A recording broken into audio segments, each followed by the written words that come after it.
अल्हम्दुलिल्लाह वस्सलातु वस्सलाम अला रसूलिल्लाह व अला आलिहि व अस्हाबिहि अजमईन अम्मा बाद अऊज़ु बिल्लाहि मिनश शैतानिर रजीम बिस्मिल्लाहिर रहमानिर रहीम या अय्युहल्लज़ीना आमनू कुतिबा अलैकुमुस सियामु कमा कुतिबा अलल लज़ीना मिन क़ब्लिकुम लअल्लकुम तत्तक़ून बिस्मिल्लाहिर रहमानिर रहीम रब्बिश्रह ली सदरी व यस्सिर ली अमरी वहलुल उक़दतम मिन लिसानी यफ़क़हू क़ौली। डियर सिस्टर्स, अस्सलामु अलैकुम व रहमतुल्लाहि व बरकातुहू। जैसे कि आप सभी को मालूम है कि माह रमज़ान मुबारक बस आया ही चाहता है, तो जब भी किसी अहम इवेंट का वक़ू पज़ीर होना होता है तो हम उसकी तैयारियां करते हैं नहीं करते हैं। इम्तिहान आता है तो उसकी तैयारी करते हैं, कोई बड़ी ग्रैंड पार्टी रखते हैं तो उसकी तैयारियां करते हैं, कोई अहम चीज़ होती है तो उसकी पहले से तैयारियां करते हैं। तो रमज़ानुल मुबारक जैसा अहम महीना बस आने ही वाला है, तो क्या उसकी तैयारी नहीं करेंगे और पहले से नहीं करेंगे? बिल्कुल करेंगे इंशाअल्लाह। अल्लाह के नबी सल्लल्लाहु अलैहि वसल्लम की हदीस है बहुत ज़्यादा डराने वाली कि जिस पे जिब्रील अमीन ने दुआ की है और रसूलुल्लाह सल्लल्लाहु अलैहि वसल्लम ने आमीन कही है। 3 दुआएं, एक जो है रमज़ान के मुतालिक है कि हलाक हो वो शख्स जिसने रमज़ानुल मुबारक का महीना पाया और अपनी मग़फ़िरत ग्रांट ना करा ली। तो हम इतने महरूम रहने वालों में तो नहीं होना चाहते, हम ऐसे डिप्राइव्ड लोग नहीं होना चाहते ना कि रमज़ान आए और हम उसे यूटिलाइज़ ना कर पाएँ और अपनी मग़फ़िरत ना करा पाएँ। लिहाजा हमें चाहिए कि हम उसे फुल फ्लेज यूटिलाइज़ करें बहुत अच्छी तरह, और यूटिलाइजेशन हम विदाउट प्लानिंग नहीं कर सकते हैं। ये चीज़ आप सबके लिए मारूफ है ना कि if you fail to plan you plan to fail. अगर आप प्लानिंग करने में नाकाम हैं तो आप नाकामी को प्लान कर रहे हैं एक्चुअली। लिहाजा आपको कामयाब प्लानिंग करनी होगी। तो हम आपको कुछ टिप्स देंगे आज इंशाल्लाह कि हम अपने रमज़ान की प्रिपरेशन कैसे करें इससे पहले कि हम उसमें दाखिल हों, और फिर दाखिल होने के बाद भी क्या चीज़ें कंटिन्यू करें। So first of all I would like to mention some physical preparation. हमको अपने बॉडीली प्रिपरेशन में क्या चीज़ें करनी चाहिए रमज़ान में ना। तो अगर आपको कॉफ़ी और चाय पीने की आदत ज़्यादा है then cut down your caffeine right now onwards, क्योंकि अगर आप अच्छा खासा चाय और कॉफ़ी दिन भर में पीती हैं और अचानक रमज़ान में आपको कॉफ़ी चाय कम करेंगी, कैफ़ीन का क्वांटिटी कम होगी, तो आप लेथार्जिक हो जाएंगी, आपको बहुत ज़्यादा डलनेस रहेगी। इसलिए अभी से उसको रिड्यूस करते रहिए ताकि रमज़ान में अचानक आप लेथार्जिक ना हो जाएं। उसके अलावा हेल्दी फूड खाना शुरू कर दीजिए, फ्रूट्स और नट्स इंक्लूड करिए, और खजूर आप जानते हैं इफ्तार के लिए भी अल्लाह के नबी की सुन्नत है और बहुत ज़्यादा न्यूट्रिशियस भी होता है।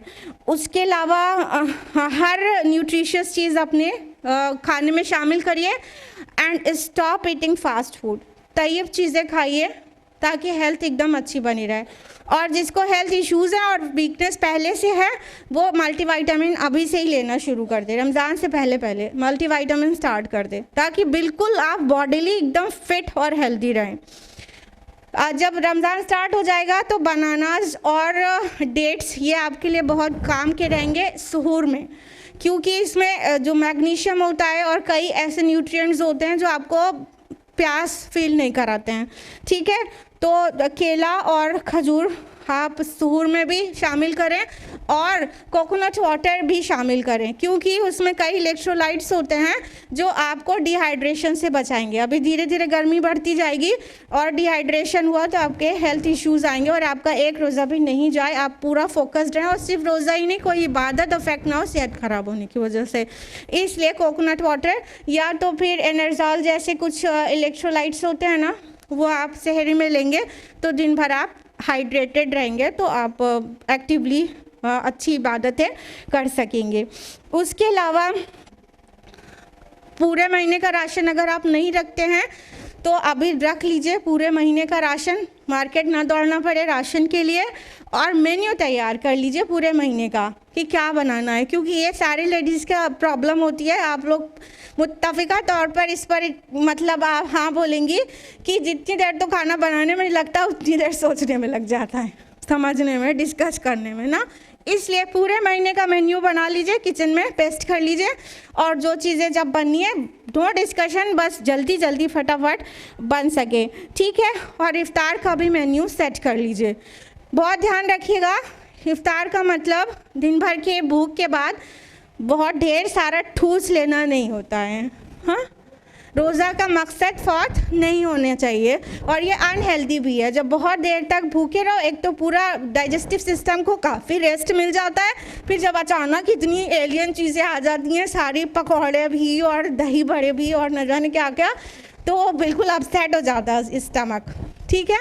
तो इसलिए इफ्तार की तरह नबवी और सहाबा के सुन्नत पे होना चाहिए, ना कि बहुत बड़ा दस्तरखान सजाइएगा। अभी से अपने हस्बैंड्स को भी समझा लीजिएगा, उन लोग की बहुत बड़ी बड़ी डिमांड्स रहती हैं, तो उन्हें समझा लीजिएगा। एक बात हम आपको बताना चाहते हैं, हकीम लुकमान से किसी ने पूछा था कि आप इतने हिकमत वाले हैं, लोग दूर दूर से आते हैं आपसे पूछने के लिए, आपके अंदर इतनी हिकमत आई कहाँ से? तो उन्होंने 6 पॉइंट्स बताए थे, और इत्तेफाक से वो सभी रमज़ान और रोज़ों के लिए बहुत अहम है। नंबर 1 बोला कम खाओ, नंबर 2 कम सो, नंबर 3 कम गुफ्तगू करो, नंबर 4 जब वादा करो तो निभाओ, नंबर 5 आँखों में हया पैदा करो, और नंबर 6 जब बोलो सच बोलो। तो कम खाओ और कम सो, इससे हिकमत भी आती है। रमज़ान के लिए तो मैंडेटरी है कि आप लिमिटेड खाएं, हेल्दी खाएं। जब बहुत सारे पकौड़े खाएंगे तो क्या होगा, सेहत ख़राब हो सकती है, इंडाइजेशन। तो कम खाएं और कम सोएं। रमज़ान सोने के लिए नहीं आता। आप ज़रा गूगल करके देखिएगा, अगर आपने डाल दिया how to pass Ramzan, Allah अकबर, वीडियो गेम और सोना और मैगज़ीन पढ़ना, ये सब बातें बिल्कुल दिमाग ख़राब हो जाता है देखकर। तो सो कर रमज़ान नहीं गुजारना है, बल्कि रोज़ाना के रूटीन से कम सोने का एक पूरा आपके पास प्लान होना चाहिए। अब हम लोग जल्दी से मेंटल प्रिपरेशन जान लें कि हमको मेंटली किस किस तरह से प्रिपेयर होना है। First of all, complete your Eid shopping before Ramzan. Finally कोई एक भी मेरी बहन, हम उम्मीद करते हैं कि मार्केट में ना दिखे रमज़ान में, ठीक है। रमज़ान मुबारक इसलिए नहीं आता है कि हम ईद के बहाने घंटों मार्केट में गंवाएं, और दूसरा इतना रश, इतना ज़्यादा क्राउड होता है कि 10 मर्दों से धक्के खाते फिरे। ये बहुत कबीह चीज़ है जो रमज़ान में की जाती है।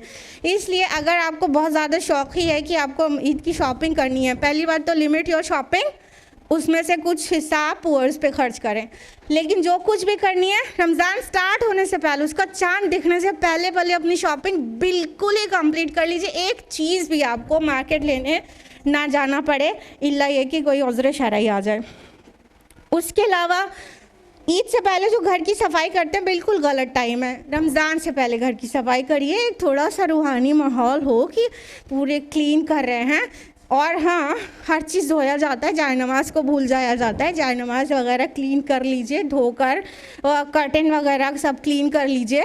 उसके अलावा हर चीज़ को इतना तरतीबवार रख लीजिए कि कोई भी चीज़ ढूंढना ना पड़े, कहीं टाइम किलिंग ही ना हो, आपका पूरा जो क्वालिटी टाइम है वो इबादत में जाए। तो हर चीज़ बहुत तरतीब से रख लीजिए कि हर चीज़ आसानी से निकल आए। यहाँ तक कि do not retain any laundry, हर चीज़ धो के रखिए, ठीक है, कि बहुत लॉन्ड्री में नहीं उलझना पड़े और रोज़ रोज़ मशीन लगाना, ये सब जितना रिड्यूस हो सके ज़्यादा चीज़ें आप अरेंज करके रखिए, ठीक है। उसके अलावा कैलेंडरिंग बहुत इम्पॉर्टेंट है कि आप अपने हर चीज़ को 30 दिन के लिए परफेक्टली शेड्यूल कर लीजिए। पूरा आपका जो है टाइम मैप बना होना चाहिए कि आपको कितने बजे क्या करना है, यानी शेड्यूल को आपने टाइम के साथ लिखकर पेस्ट कर लीजिए, ठीक है। और जो भी गोल्स हैं आपके रमज़ान में, जो कुछ करना है, अभी हम लोग यहाँ पर भी जानेंगे क्या कुछ करना चाहिए। गोल्स को सेट करिए अपने accordingly. The goals should be realistic, goals should be attainable as well as time bound. ठीक है, जो गोल सेट करेंगे वो आपके लिए स्पेसिफिक होना चाहिए। इसीलिए हम आपको चेकलिस्ट और ये सब बना के नहीं दे रहे कि आपके गोल्स थोड़ा सा वेरी कर सकते हैं दूसरे से ना। तो पहली बात ये रियलिस्टिक होना चाहिए। ऐसा ना हो कि आपने प्लान कर लिया इस रमज़ान हमें 15 पारे हिफ्ज़ करने हैं, इट्स नॉट रियलिस्टिक। आप नहीं, मतलब आपसे नहीं हो पाएगा। अटेनेबल होना चाहिए, जो कर सके वो चीज़ें करिए, लिख के रखिए, और टाइम बाउंड होगा तभी हो पाएगा। अगर हमको ये करना है लेकिन उसका टाइम फिक्स नहीं करते हैं, बिलीव मी, हमने बहुत एक्सपीरियंस किया है, कोई चीज़ का टाइम फिक्स नहीं करो तो वो चीज़ नहीं हो पाती, बहुत बार नहीं हो पाती, यानी उसमें इनडिसिप्लिन पाया जाता है। टाइम फिक्स करिए, ठीक है। तो ऐसी कोई चेकलिस्ट बना लीजिएगा 30 दिन के लिए।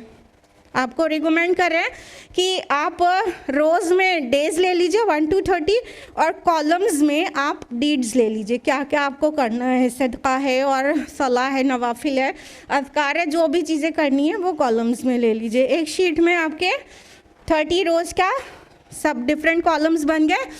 आप जो जो चीज़ें कर लें, एंड ऑफ द डे जब सोने लगें तो चेकलिस्ट में टिक क्रॉस, या इवन स्कोर देना चाहें तो अपने को स्कोर दे के सोइए। कभी किसी चीज़ में स्कोर ज़्यादा हो गया, कहीं कम हो गया, टोटल का भी एक स्कोर माइंडसेट रखिए, एटलीस्ट मुझे इतना तो अटेन करना ही करना है, तो उतना टोटल स्कोर आप रात में देख कर फिल करके सोए। कहीं स्कोरिंग कम हुई है तो अगले दिन थोड़ा बढ़ा के कोई और चीज़ कर लें कि एक दिन से पहले वाला का कॉम्पनसेशन भी हो जाए। It is highly and highly recommended for everybody. अगर आप ऐसा करेंगे तो बहुत अच्छा रमज़ान गुजरेगा, नहीं तो 10 दिन तो खाली ऐसे ही निकल जाएगा कि रमज़ान आ गया क्या। हाँ, फिर अगले 10 दिन थोड़ी इबादत में गुजरेगा, और आखिरी का 10 दिन ये होगा अब अक्सर हिस्सा तो गुजर ही गया, चलो अभी ऐसे करते अगले साल से करेंगे। इसलिए पहले से सब कुछ करके रखिए, कलम के ज़रिए सब कुछ लिख कर रखिए।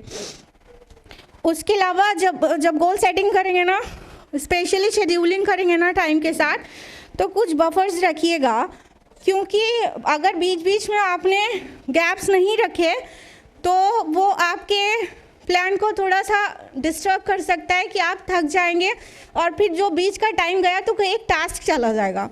इसलिए अगर 45 मिनट्स का कोई गोल रखा है तो 15 मिनट्स रिलैक्सेशन या आउटिंग या कुछ एक्स्ट्रा के लिए रखेंगे, तो आपका क्या होगा कि एक माइंड का रिफ्रेशमेंट भी रहेगा, और एक गोल अटेंड होने से रह गया है तो इस वक्त कॉम्पनसेशन भी काम करेगा ये 15 मिनट्स, ठीक है। तो बहुत स्मार्टली डिज़ाइन करिएगा, जो कैलेंडरिंग हो और जो शेड्यूलिंग हो बहुत स्मार्टली हो, आपके नेचर के एंड मुताबिक हो, ठीक। उसके अलावा सबसे ज़्यादा हमें स्पिरिचुअल प्रिपरेशन करनी चाहिए। Of course this is the month of spirituality all together. तो हमें क्या क्या करनी चाहिए, अभी रमज़ान स्टार्ट नहीं हुआ है, अभी से आप कोई प्री रमज़ान सीरीज़ देखना शुरू कर दीजिए, ठीक है। बहुत सारे, जब YouTube के इतने सारे नुकसान हैं तो फ़ायदे भी बहुत हैं अल्हम्दुलिल्लाह।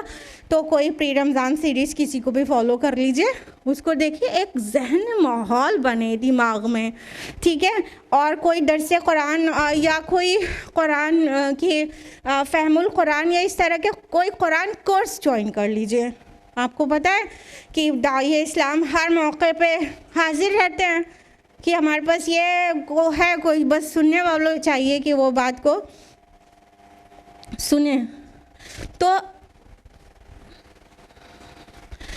कोई कुरान कोर्स ज्वाइन कर लीजिए, ठीक है, बहुत अच्छा रहेगा, क्योंकि जब मकसद रहता है उसके लिए टाइम सेट कर रहे हो तो निकल आता है, साल भर में बहुत ज़्यादा लापरवाही होती है। उसके अलावा अपने दुआज की लिस्ट बना लीजिए कि आपको क्या क्या दुआ करनी है। जो दुआएं याद नहीं हैं, जो अज़कार याद नहीं है, उसको इन फ्यू डेज़ में याद भी कर डालिए ताकि वो बिना देखे भी पढ़ सकें। और जो दुआएं फ्यूचर में भी याद, इतने दिनों में भी याद नहीं कर पाएंगे, वो पूरी लिस्ट बना के रखिए। और इफ्तार के वक्त खुसूसन वो ऐसा वक्त है कि दुआ रद्द नहीं होती, बहुत प्यार से अल्लाह ताला आपकी हर दुआ को कबूल करता है। तो वो दुआ की लिस्ट बना लीजिए और अज़कार का एक पूरा प्लान बना लीजिए, कौन से अज़कार हमें किस वक्त में करने हैं। सुबह शाम के अज़कार उम्मीद करते हैं कि आप सभी पढ़ते होंगे, और उस पर एडिशनल रमज़ान में क्या करना है वो प्लान सेट कर लीजिए। जहाँ पे लैकिंग जा रहे थे वो चीज़ें कर लीजिए। उसके अलावा अपनी सलाह को और सारी चीज़ों में मिलाकर इबादत को इंक्रीज़ कर दीजिए अभी से। क्योंकि जब मैराथन में जाने के लिए ऐसा थोड़ी होता है कि उसी दिन दौड़ना शुरू कर देते लोग। पहले से एक वार्म अप एक्सरसाइज होती है ना, तो वो वार्म अप एक्सरसाइज है। अगर आप सिर्फ फ़र्ज़ रकतें पढ़ती हैं तो सुन्नतें मुअक्किदा भी पढ़ने लगिए। 12 रकतें जो हैं वो उसके लिए तो जन्नत में एक महल तैयार हो जाता है जो 12 रकतें दिन में पढ़ता है। तो सुन्नतें मुअक्किदा पढ़ने लगिए। अगर आप फ़र्ज़ प्लस सुन्नतें मुअक्किदा पढ़ती हैं तो गैर मुअक्किदा सुन्नतें, सलातुज़ ज़ुहा, समटाइम्स तहज्जुद, ये भी पढ़ना शुरू कर दीजिए। यानी थोड़ा इंक्रीज़ करते हुए चलिए इबादतों को, खुसूसन सलाह को, ताकि जब वो रमज़ान में दाखिल हो जाए तो एकदम से अचानक वाली चीज़ से माइंड बॉडी डिस्टर्ब ना होने पाए, यानी वो हैबिचुअल आप हो चुके रहें। तो कुछ सलाह की रकातों को बढ़ा दीजिए, या तो एटलीस्ट इतना ही कर लीजिए कि सूरह इखलास और सूरह कौसर पढ़ के रुकू में जो चले जाते हैं वो थोड़ा बड़ी सूरह पढ़ने की आदत डाल लीजिए। क़याम लंबा कर दीजिए, ज़्यादा आयात पढ़िए, ठीक है। उसके अलावा एक प्रीवियस प्रिपरेशन ये बहुत बड़ी है, उसको अहमियत दीजिए। वो ये कि क़तर रहमी करने वाले की कोई इबादत कबूल नहीं होती, इसलिए कोई रिश्ते टूटे फूटे हों उनको अभी मेंटेन कर लीजिए। So please maintain the ties of kinship before entering into the Ramzan. क्योंकि आप रमज़ान में दाखिल हो गए और उधर चचा से और खालू से और पता नहीं किससे ताल्लुकात ही ख़राब हैं, बोलचाल ही नहीं है, कुछ भी नहीं है, कोई इबादत कबूल नहीं हो, इतने बड़े लूज़र तो बनना नहीं है हमको। इसलिए जो रिश्ते टूटे हुए हैं उनको सिला रहमी के ज़रिए इससे पहले मेंटेन कर लीजिए कि रमज़ान में आप दाखिल हों और इंटेंसिव इबादतें करें। उसके अलावा रमज़ान के लिए क़ुरान का एक पूरा आपके पास शेड्यूल प्लस प्लान होना चाहिए। सारी चीज़ें करेंगे, सारी टीज़, तिलावत, तज़क्कुर, तदब्बुर, तरावी, ये सारे टीज़ फॉलो करिए, ठीक है। कब तिलावत करना है उसके लिए एक टाइम सेट करिए कि हमें 30 मिनट्स फजर के बाद तिलावत करना है। कब आपको तज़क्कुर करना है, सरसरी समझ के कुरान पढ़ना है, कब तदब्बुर करना है, उसके लिए टाइम भी फिक्स करिए और कोर्स भी अपना डिफ़ाइन कर लीजिए कि मुझे ये फ्यू सूरतें ऐसी हैं जो मुझे तदब्बुर के ज़रिए, तफासिर के ज़रिए पूरा इसे डिटेल में समझना है। 4-5 सूरतें, बड़ी छोटी जो भी आपके इस्तिताअत हो, वो कुछ सूरतें सेलेक्ट कर लीजिए कि ये तो हमें तदब्बुर करना ही करना है। और तरावी के लिए अपनी कमर को तैयार कर लीजिए। इसलिए कहते हैं कि बहुत ज़्यादा इफ्तार ना बनाया करिए, ये फिर कमर इतनी टेढ़ी हो जाती है कि तरावी के लिए खड़े होने लायक नहीं रहते। हस्बैंड्स को बहुत प्यार से समझा लीजिए कि वो रमज़ान इसलिए नहीं आता कि इतना बड़ा बड़ा दस्तरखान सजाएं आपकी बेगमात, आप लोग तो एक ही होंगे, खैर हाँ। तो इतना ज़्यादा किचन में ना खड़ी रहें कि तरावी में ना खड़ी हो पाएँ। लिमिटेड चीज़ें करिए, घर में सबको समझा के रखिए, माहौल बनाइए। अभी तक नहीं है, अब बनाइए, इट्स अप टू यू ना। तो इस तरह तरावी के लिए अपनी कमर को तैयार रखें। और रिकमेंडेड, प्रेफरेबल और सुन्नत का वक्त कौन सा है? एंड नाइट में क़याम करें तो बहुत अच्छा है। अगर आपके हस्बैंड पराठे के साथ 10-20 और चीज़ें नहीं मांगते तो ठीक है, यानी उसी टाइम खड़े होना है। तो अगर मुख्तसर सुहूर होता है तो आप उतने बजे कर लेंगे। उसके अलावा फिर बता रहे हैं, सोने का टाइम रिड्यूस करिए। सोने में इंसान समझिए 24 में से 8 घंटा भी अगर सो रहा है तो 60 साल की ज़िंदगी में 20 साल सो ही गया, 10-15 साल बचपन में निकल गया, अब कितने साल की अमल बचे ये सोचिए। अब रमज़ान में भी सो के, मतलब हमें उसकी अहमियत को समझना चाहिए। रमज़ान आ गया, हम सो के गुजारेंगे, एक्चुअली हमें उसकी अहमियत नहीं पता है, इस वजह से हम बहुत ज़्यादा सोते हैं। और रूटीन को पहले से सेट नहीं करते हैं, इसलिए बहुत लेथार्जिक हो जाते हैं और फिर सोने में बड़ा अच्छा लगता है। तो रमज़ान इसलिए नहीं आता कि हम बहुत ज़्यादा सोएं और दिन को सोने में गुजार लें और बस इफ्तार के टाइम होश में आए, ऐसा नहीं करिए please.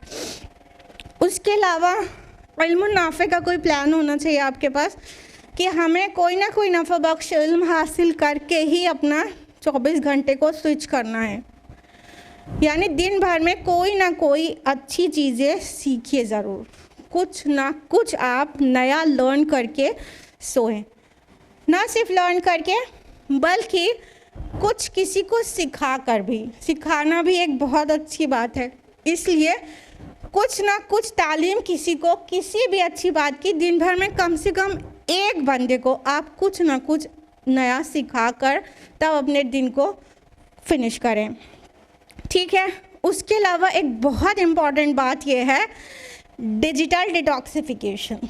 So detox yourself digitally. अभी से ये जो आपका इतना ज़्यादा डिवाइस है, मोबाइल इतना ज़्यादा जो यूज़ हो रहा है, इससे आप अपने को डिटॉक्स करें। मोबाइल्स है, उसके ऊपर सोशल मीडिया है, टेलीविज़न है, नेटफ्लिक्स है, जो भी आप टाइम दे रहे हैं स्क्रीन टाइम को रिड्यूस करिए। अगर बहुत ज़्यादा हैबिचुअल है, कुछ लोग एकदम एडिक्ट हैं, एडिक्ट जिसको कहते हैं, यस एडिक्ट हैं, तो वो एडिक्शन को कम करें। नहीं एकदम से रमज़ान में जाके वो अचानक से नहीं हो पाएगा, टाइम को कम करते जाएं। अगर आपका स्क्रीन टाइम 2 आवर्स है, हम कम बता रहे हैं 2 आवर्स है, तो उसको 1 करिए, फिर वो और कम करिए, डिपेंड्स। तो इसको रिड्यूस करते हुए रमज़ान में दाखिल होइएगा, नहीं तो अचानक से आपसे नहीं हो पाएगा। उसके अलावा स्पिरिचुअल डिटॉक्स की भी ज़रूरत है। स्पिरिचुअल डिटॉक्स कैसे होगा? किसी से दिल मैला है, नाराज़गी है, गुस्सा है, माफ़ करिए, दिल पाक हो। और अपने गुनाह की बोझ है, उसकी गंदगी है, अल्लाह से इस्तिग़फ़ार बहुत बढ़ा दीजिए। अभी से इस्तिग़फ़ार की कसरत शुरू कर दीजिए ताकि रमज़ान में दाखिली हो तो पाक साफ़ दाखिल हो इंशाअल्लाह, ठीक है। तो इस तरह से आप स्पिरिचुअली आपको अपने आप को डिटॉक्स कर सकते हैं। उसके अलावा रोज़ाना का एक मामूल, जब इस डिवाइस को यूज़ करते ही हैं और यूट्यूब का इस्तेमाल ज़्यादा है ही, तो कुछ लेक्चर्स का आप अरेंजमेंट रखिएगा और उसको ऑफ़लाइन सेव करके रखिएगा। ऑनलाइन जाएंगे तो फिर इधर उधर भी घूमेंगे, ऑफ़लाइन सेव करके रखिएगा उसकी URLs, और वहाँ से कुछ कोई ना कोई लेक्चर ज़रूर सुने। और खुलासे कुरान जैसी चीज़ भी सुन सकते हैं, और मेरे चैनल पर खुलासे कुरान पढ़ा है, 45 मिनट्स प्लस माइनस 45 मिनट्स का एक पारे का है, पूरा कुरान है। यानी आपको सिर्फ 45 मिनट खर्च करने के बाद एक पारे का और पूरे 30 दिन के बाद पूरे कुरान की समरी पता चल जाएगी, ठीक है। तो उसकी वीडियोस भी है मेरे चैनल पर, और हम वो रमज़ान में ऑडियोज़ भी सेंड किया करते हैं। अगर आप हमारे किसी भी ग्रुप्स में हैं तो ऑडियोज़ भी जाती है। तो ऑडियो या वीडियो के ज़रिए आप चाहे तो ऑफ़लाइन उसका लिंक सब पूरा सेव कर डालिए। तो खुलासे कुरान या कोई कुरान लेक्चर्स या दरसे कुरान, कोई ना कोई एक लेक्चर ऐसे टाइम पर जब आप आराम से लेट जाते हैं कि अब आप कमर को आराम देना है, उस वक्त का 45 मिनट आपका सबसे सूटेबल रहेगा। हम अपने ऊपर करके बता रहे हैं, हमें वही टाइम सूटेबल लगता है लेक्चर्स वगैरह सुनने के लिए, कि जब बिल्कुल दोपहर में जो थोड़ी देर लेटते हैं, आराम करते हैं, तो उस वक्त पहले कुछ सुनते हैं, तब थोड़ी नैप लेते हैं, फिर उठ जाते हैं असर में। उसके अलावा हाँ, कौल ज़ूर से बहुत परहेज़ करना है। देयर शुड बी नो झूठ, नो झगड़ा, नो ग़ीबत एट ऑल इन रमज़ान, ठीक है। ये सभी कौल ज़ूर है। आपको पता है मल्लम यदा कौल ज़ूर अमल अभी, जिसने झगड़ा लड़ाई कौल ज़ूर से परहेज़ नहीं किया और उस पर अमल करने से परहेज़ नहीं किया, अल्लाह बरी है उसके इबादत से, उसके भूख प्यास से, उसके रोज़े से। तो अगर देवरानी जेठानी का झगड़ा है, झूठ बोलने की आदत है खुदा न खास्ता, या ग़ीबत करना रोज़ाना का मशगला है, स्टॉप कर दें अभी से। कौल ज़ूर के साथ रोज़ा कबूल होने वाला नहीं है, भूखा प्यासा होना रह जाएगा बस, और कुछ नहीं बचेगा। इसलिए अभी से प्लान सेट करें, ये बिल्कुल नहीं चलेगा। जो चीज़ आपसे बहुत मुश्किल से कंट्रोल होती है उसके लिए स्टिकी नोट्स लगाएं, जहाँ पे आपकी नज़र सबसे ज़्यादा पड़ती है, किचन में है और वार्डरोब पर है, मिरर पर है, कहीं भी स्टिकी नोट्स लगाएं कि ये नहीं करना है या ये करना है। रिमाइंडर देगा तो याद आ जाएगा कि हाँ ये नहीं करने की चीज़ थी। उसके अलावा शुक्र करना नहीं भूलें। हम लोगों की एक खामी है कि हम लोग शुक्र पर ध्यान ही नहीं देते हैं। तो बहुत शुक्र करें अल्लाह ताला की हर नेमत का।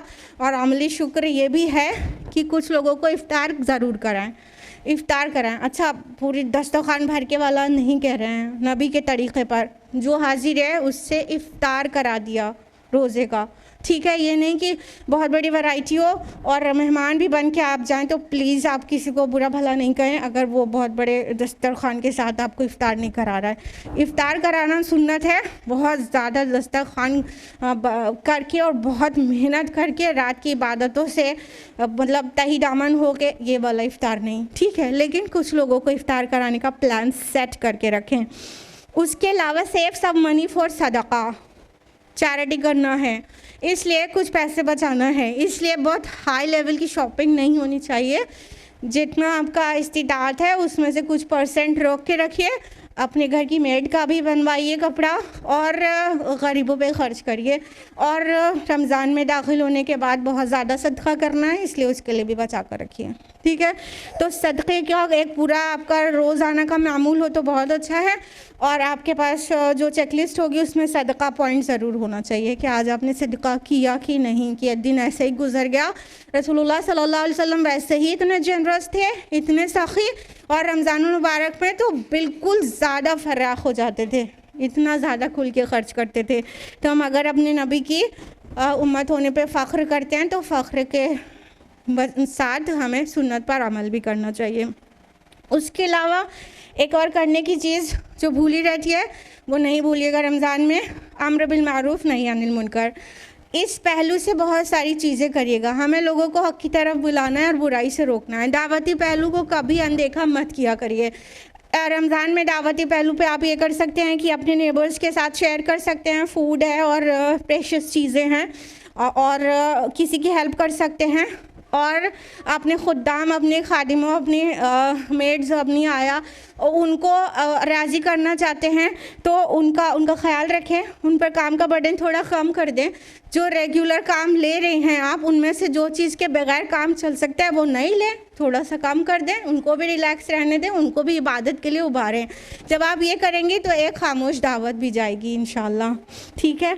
उसके अलावा फिर से कह रहे हैं बहुत सारी दुआ करना है, बहुत बहुत बहुत और बहुत इस्तिग़फ़ार करना है, बहुत गिड़गिड़ाना है। अपने लिए प्राइवेट टाइम ढूंढ के रखिएगा, बच्चे और घर वाले जिस वक्त ना हो खूब गिड़गिड़ाएं, खूब रोएं, रातों में उठ के रोएं, जब और लोग नहीं उठे हैं उसके पहले ही उठ जाएं और बहुत रो के इस्तिग़फ़ार करें। अगर ये महीना चला जाएगा तो इंसान जो लूज़र, जो अल्लाह के रसूल ने कहा है, मतलब वो टू हिम, उसके ऊपर हलाकत हो और वो उसकी बर्बादी हो जो अपनी मग़फ़िरत नहीं करा सका। इसलिए इस्तिग़फ़ार की बहुत ज़्यादा कसरत करके अपने रब को मना लें और ये महीना जाने से पहले पहले रब मन जाए, वो राज़ी हो जाए।